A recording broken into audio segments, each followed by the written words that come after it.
What is the best advice you can give for like a student and like attitude when you're doing that? Because you kind of say a big F you to a lot of people, and I like that. Say, you mean I like attitude when you're what attitude? When you're in the production, which you've done it all, and what's the best attitude to really give? The best attitude in production is really really wanting to help a lot, really wanting to help whoever's show it is be really great. I think that's anybody who's doing any job, really. Should want that job to be done really well. I mean, this is a simple answer, but it's really true. Yeah. There's one person really usually that has an idea of how to do something, and everybody else should really want. I mean, it's such a rare and great gift to get a job in show business. It's very, very. It's not. You're not going to get one. I mean, statistically, you're not. I want to show something from one of your shows. I think it happened last season, and then you tell me how I'm supposed to feel about this. All right? All right. Just go ahead. This is from the Louis C.K. show. Hey, Letterman! I did it! Yo, Letterman! Letterman! You! Honestly, what? Why am I always?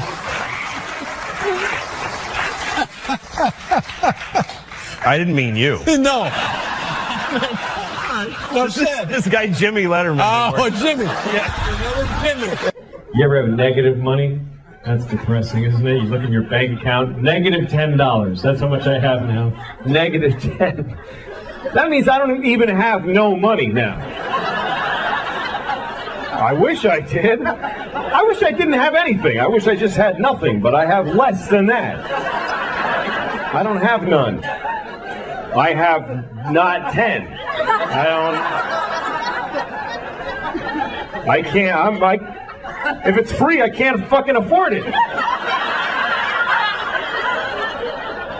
Somebody could come up to me, take this, it's free. Fuck, that costs nothing. I can't afford that. That's more than I have. I gotta raise $10 to be broke. That's where I'm at. That's not good. That's bad. And he said, I think my mother told me you need to talk to him. Oh. I had three older sisters. I was the only boy. So she said, you need to talk to him. And what he told me was, he said, when you have sex with a woman, you need to make her desire you. So you enter her. He just skipped all the like how it works. He just said you enter her a little bit. You just barely touch her. And then you come out and you withhold. He was Mexican and he had a weird sort of traditional, he'd say, and then you make her beg and beg. Oh. And then you go in again and you go only a little bit and then you just come out again. Wow. And you keep withholding until she can't stand it. Wow. And only then do you really penetrate her and she'll come like a rocket. Like he taught me how to make a woman come. He wasn't wrong. Right. He wasn't wrong. Yeah. But I think you need to tell a little kid some other shit first. Before you get to like how to make a middle-aged woman come. Yeah, that's you know crazy. What I mean? Yeah. That's how different it is to be rich than it is to be poor, because when you're rich, the bank pays you for being rich. If you have a lot of money, they give you money because you have a lot of money. They say, you have so much money that we should give you some. Because you have a lot. You should have more. Here, take more money. Take this guy's 15. Fuck him. You should have it. It makes perfect sense. Like any other, even a musician, even being a musician, and on there, what are you doing? Don't be a musician. That's a stupid thing to do for a living. But if it doesn't work out the way you wanted, you can look at these. You've got these guys here. These guys. Okay. What are you talking about? But you got to be careful what you name your kid. You do have to be careful because what happens is other kids in school are going to make fun of them. They're going to make fun of their name, and you don't have to give them a weird name because they can do it with any name. Kids are geniuses at that. Any name, they take it, they go Louie Screwy, Joey Blowy, Mike, your mother's a dyke, whatever. They find a way, these kids. Any name, what's your name? Eric, you fucking asshole. See, just like that. Lightning speed these kids got. What's your name? Joe, eat a bag of shit, cunt face. You see, just like that. He got that all through school and cried like a pussy. It's not gonna happen to my little girl. My daughter is really something else, man. She runs the house. She runs the whole house. She decides everything. Like, we were playing hide and seek the other day. We play hide and seek, and we play by her rules that she invented. And do you know why? Because she sucks at hide and seek. And so she covers it with this fucking ruse to level the playing fields. And I gotta fucking pretend it's all that she's great. No, it's bullshit. Like, we're playing... Oh, fucking... I know she's a kid, but fucking listen. When it's my turn to hide, she tells me where to hide. She tells me where. She goes, hide in the closet, Papa, but you're gonna know where I... Hide in the closet! All right, fuck, I'll hide in the closet. Good, fine. Now I'm just standing in the closet like an asshole. She comes in, I found you. She's like shitty about it, like, I found you. And I'm like, wow. How did you figure out where you told me to fucking hide?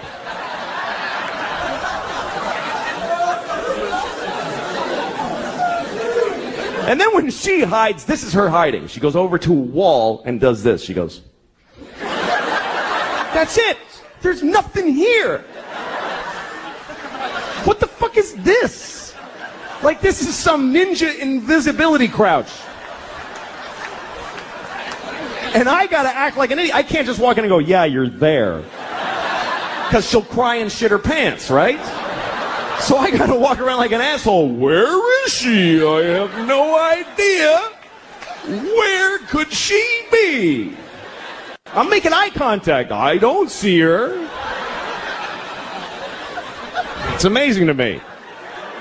The other day we're playing, this is how things have gotten in my house, okay? Here's a very good example of where it's gone. We're playing a version of hide and seek where my wife and I have to decide together where to look. She likes that. She's like, Mama, you tell Papa where to look. Okay, well, fine. So she's over there hiding like this, just in plain sight, and my wife and I, my wife's like, why don't you look under the bed? I'm like, okay. She's not there. And then she says, why don't you look in the linen closet? Okay, so I open the closet. She goes, that's not the linen closet. We don't put that in there anymore. All right, fucking Jesus. All right, I'll look in. So I look in that. Why would she be in that closet? That has shelves. She can't stand in a shelf. Well, maybe she's crawled in a shelf. Now we're having a fight about where to look for this fucking kid who's standing right there.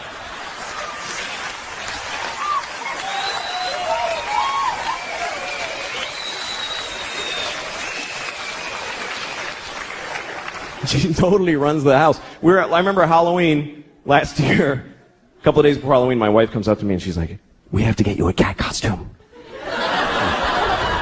No, we don't, actually. No, we do, because she thinks you're going to be a cat. I don't know. It's like she's a guy with a gun in the other room. That's what it's like. She's like, she thinks you're going to be a cat. I don't know how she got it in her head, but she's expecting to be a cat on Halloween. I was going to tell her to go fuck herself, because I'm not doing it. I'm not afraid of her. She's 2. I'll fucking fight her. I could take her. I could beat the shit out of thousands of 2-year-olds all day, just walk around. They would never even gang up on me. They suck. I'm not afraid of her. So my wife decided that she wanted to get pregnant again. She decided it. And this is back in August. She told me, you need to be in town next week. Why? Because I'm getting, I'm ovulating. So, like, not do you want another kid, just be in town. That's how she handles it. I'm like, I don't want another kid, so fuck it. And she's like, all right. Next week, she starts blowing me, right? Now, she hasn't blown me in, Jesus, I don't know if I've ever been blown. That's how long it is. She's blowing me on the day she's ovulating. I'm a fucking idiot. I'm like, yeah, you love it. Like, I think she digs me now.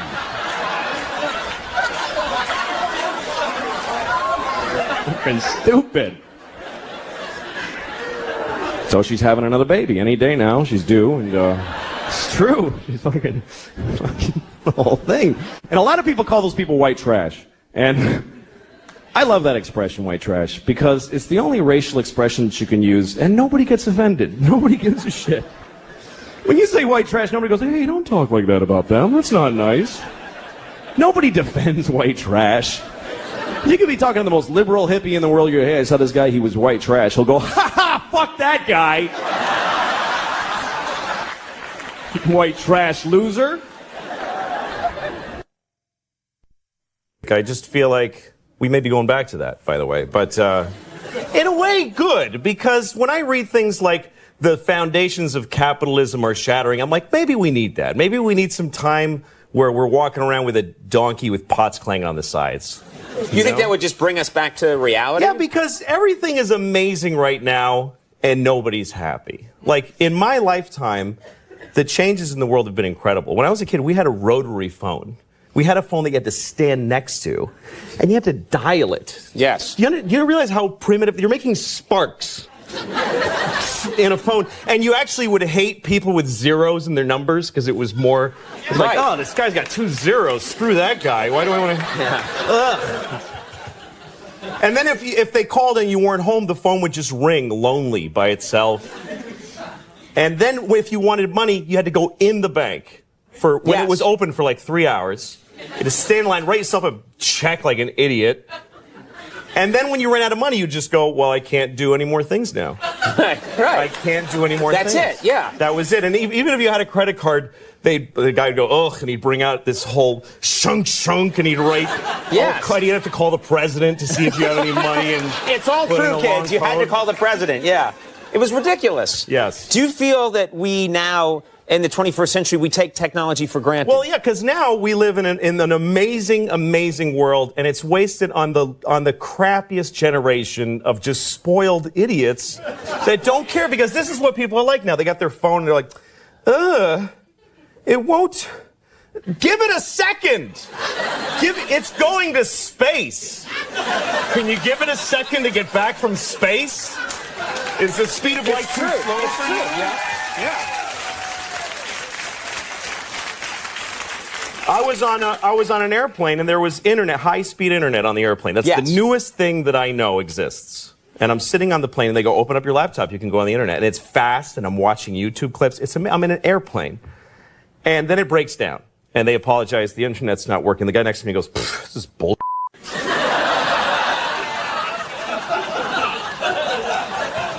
Like, how quickly the world owes him something he knew existed only 10 seconds ago. Right. And on planes,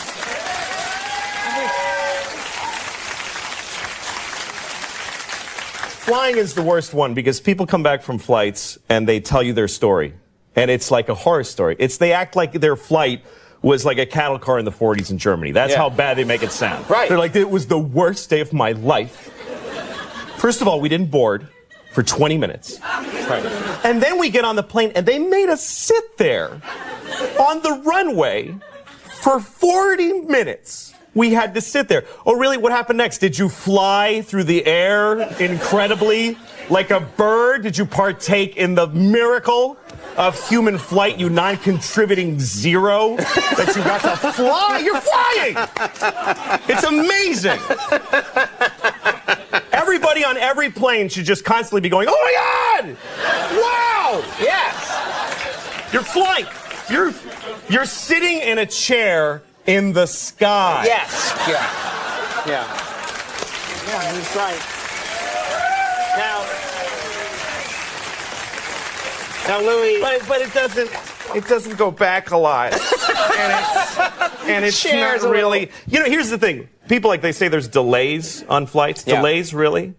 New York to California in 5 hours. That used to take 30 years to do that, and a bunch of you would die on the way there and have a baby. You'd be a whole different group of people by the time you got there.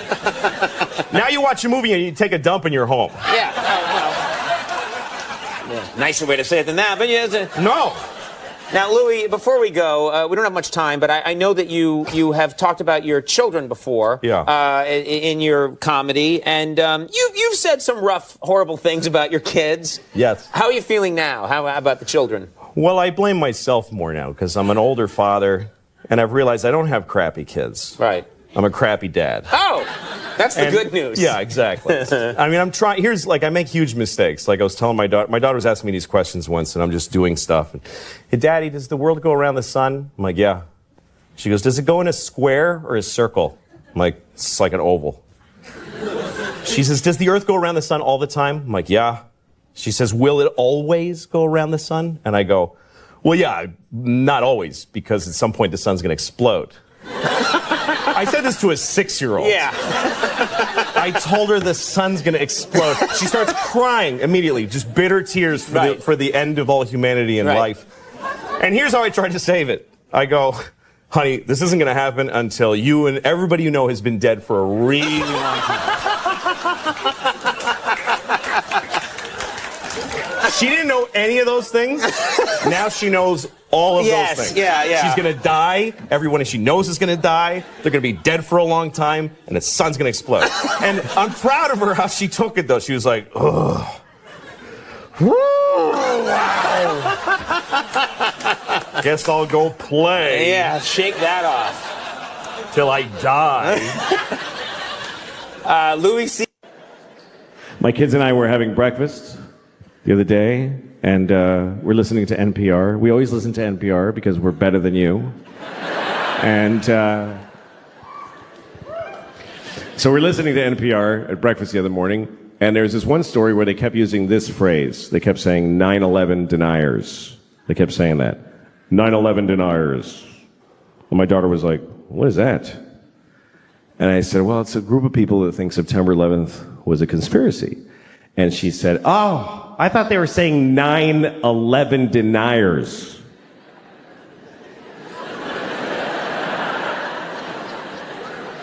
Yeah, she thought they meant 9 people who just ain't buying this 11 bullshit. Just a small fringe group, really. There's only 9 of them. But they still got on NPR, they got on the radio because they're dedicated. They protest every day. They're the 9/11 deniers. They're outside of the White House. It goes 10, 12, 13. Just know it. We are the 9/11 deniers. We know that 11 is a bullshit number propagated on the people by the man. Why do we have 11 when we have 13 and 14 and 15, 16, 17, motherfucking 18 and 19, but we do not have a 1 team? What happened to 1 team? The government took 1 team and replaced it with some bullshit called 11. We are the 9 that deny that shit. Mr. President, give us back 1 team.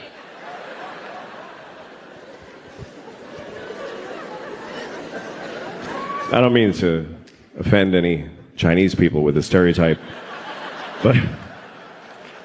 That's right, I'm Chinese, motherfuckers. I lived in Shanghai. I'm Chineser than a motherfucker. My chopsticks and whatnot. Ha! All right. I'm sorry. Here's the thing. Stereotypes are harmful. That's the truth. But the voices are funny. And I don't know how to reconcile those two facts. I enjoy doing the voices, but they're offensive, so I do them at home. I used to do them for my kids when they were little. They liked them. They didn't know it was a race thing. They just enjoyed, Daddy, do the friendly man. You want me to be the friendly man, little girl? We love the friendly man. He loves little white girls, too. Let's have some scrambled eggs.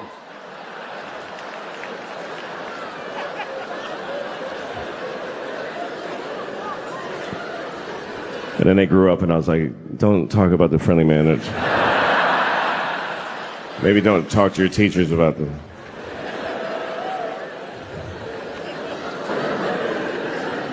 My kids go to public school in New York City, and all right, send your kids there then. Teach them that's what life is like. The teachers amaze me because I don't know. This is the worst. Here's the worst thing about this country to me is that there's no more noble profession than to be a public school teacher. It's easily. Please don't. You're not gonna like it. You're not gonna like where it's going. I don't recommend clapping at any things. You'll regret it at the end of the thing. In a democracy, there's no more noble contribution you can make than to teach in a public school. And in this country, the people that do that, they're fucking losers. They're just rock bottom fucking losers.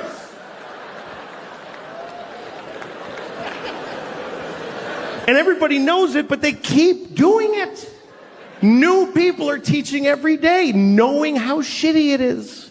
They show up, they tell them ahead of time, hi, what is this job? And they say, okay, here's what we need you to do. We need you to make children know math. Wow. Do they want to know math? No, they don't want to know it. You need to make them know it against their will while they're exploding sexually and Who are these children? Just whatever kids live near the building.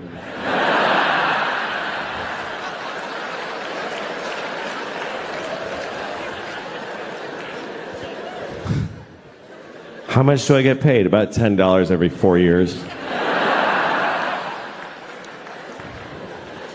What if I get really good at it? What happens? Nothing. Nothing happens. Nobody notices, and you get fired, and you die alone. Okay, I'll try it for 25 years. My daughter's learning about Greek mythology, and she was asking me questions about it. She was like, Daddy, who's Achilles' mother? I said, I don't fucking know. Don't ask me that shit. I don't know who Achilles' mother is. Don't yell it out if you know it, please. It's Camp Amputees. Nobody cares what you know. She had a question about Achilles, and it was an interesting question, and I'll tell it to you. But first, the story of Achilles, real quick. Achilles was a baby. He was a Greek baby, and he didn't stay that way. But when he was a Greek baby, his mother, who was a goddess, took him into the river Styx, which is at Hades, the land of the dead, and she dipped him in the water of the river Styx because there was a magical quality to that water that it would make you impervious of any harm. You couldn't be hurt. It was like a shield, right? So she dipped him in that water to protect him. But she held him by the heel. That's the important detail. Held him by the heel, which is an awkward way to hold a baby. By the heel. Try holding a baby by the heel and dipping it in a river. You will never see that baby again. I lost the baby in the water. I was trying to wash him and he fell in the river. I'm sorry, Miss Achilles, I lost your baby. You told me to hold him by the heel. He's asleep. Achilles' mother's Mexican nanny. It's a lesser known character in the Iliad. Anyway, his mother, she was able to hold on, of course, because she was a goddess. She was the goddess of grip or whatever, I don't know. And she held on, and then he was protected, except on his heel. His heel was not protected. And so that's what we call your Achilles heel, your one vulnerable place. Everybody's got their Achilles heel. Achilles' Achilles heel was his heel. Like literally.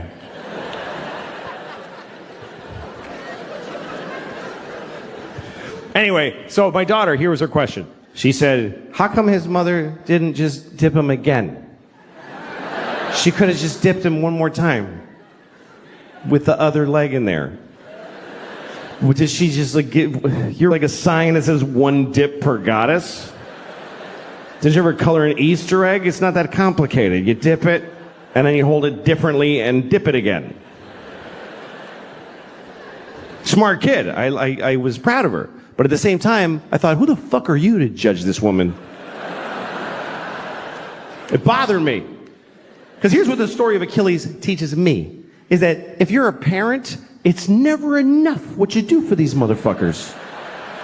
It's just never enough. It's still gonna be your fault. How much more do you want from a mother? She dipped her kid in magic water and protected 99% of his body. Is any of it up to him? He could have just wore a big shoe and be careful.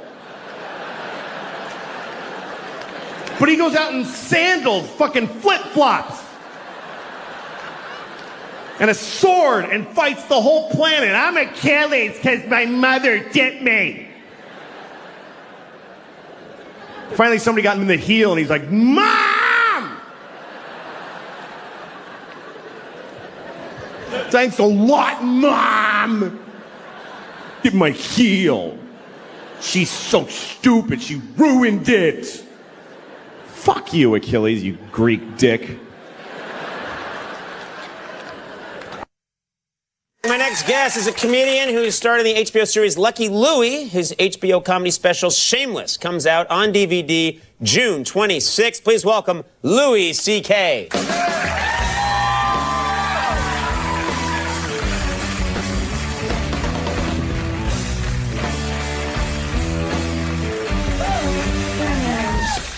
Now, Louis, we've known each other a long time. I haven't spoken to you in a couple of months. How are you? I'm all right. I'm fat. You're fat? Yes, I'm a great big fat person.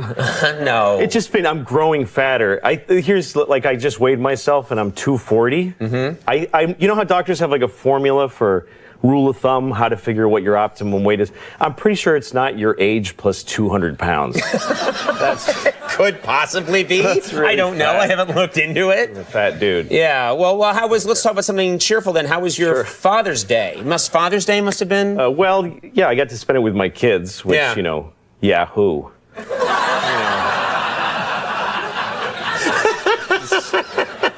You're such a sentimental sap. Well, it's not, it's like, hey, you're employee of the month, go mop up. It's what I have to do. I have to be with my kids. I'll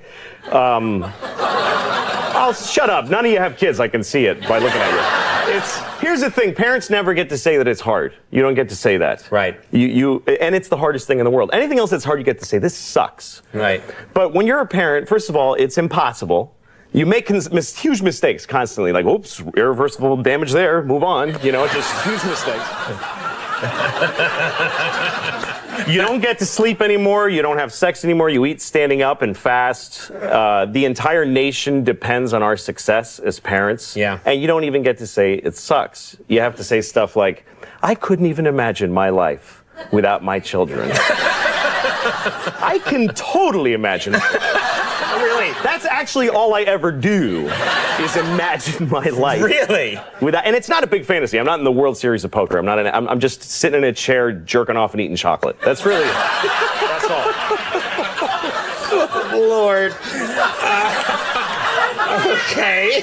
Well, listen, yes, you bring up a good point. Parenting is definitely very hard work. I have 2 kids, and I know that it's very hard work. Well, like, if you get sick, nobody cares. You can't call in sick to having kids. Right. As a matter of fact, if you get sick, your spouse hates you for being sick. Because it's just making their life harder. And I'm the same way. Like, my wife, one time, she's like, I have diarrhea. I had diarrhea all night. I'm staying in bed. And I'm like, let me see it. I want to see the diarrhea. Show me at least a cup of diarrhea if you want to stay in bed. There's just no way I'm taking it on faith and spending all day with the kids by myself. I'm just not. And she's the same way. Like, I had a stomach flu. It was I was so sick, just deathly sick. And my stomach hurt a lot. Yeah. And she's like, no, get out of bed. Let's go. You stayed up all night. It's your fault. Let's go. And I have to amp up how sick I think I am to get it. I'm like, I'm really sick. I might have internal bleeding right now. And so she says, well, go to the hospital if it's that bad. Sure. And I did. You did? True story. You did? I went to a hospital. Just to try and prove I went into the emergency room and I said, I got a stomach ache. My wife doesn't care. And they admitted me. Because at the emergency room, they don't go like, get out of here, you pussy. They whatever you have, you can go in a hospital and say like, I just feel icky. I just feel weird. And they have to. Put a bracelet on you and fill out a thing. And right. Whatever. And so this doctor, this wonderful doctor, she gave me morphine in my arm. And she gave me a drip of morphine. Really? And which, was great. And then she sent me home with opiate suppositories, which is a huge dilemma to me. Okay. Because I like opium. Who doesn't? It's perfect. It's the greatest thing ever. Yeah. But I have a huge problem with voluntarily putting things in my own ass. I just can't do it. So it's a battle of wills here. And I'm in the bathroom with my pants in my ankle, and I'm like sweating and shaking, and I'm got a little tiny thing. I'm like talking to myself, just do it, just come on. I don't want to do it. Finally, I cram it in there, and I think that was probably the greatest moment of my entire life. Really? Yes, because it's pure opiate pleasure that begins at your anus. It just explodes. Just this warmth that starts at the ground zero that is your ass. And you just go, oh, God, that is good. More things in my ass, please. Okay, then. So that's what it's like having kids. Yeah.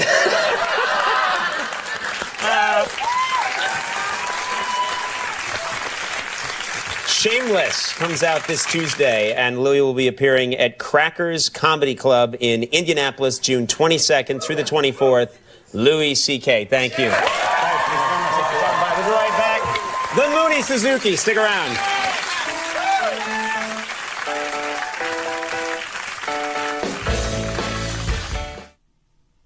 Are the girls ready yet? Nah, they're getting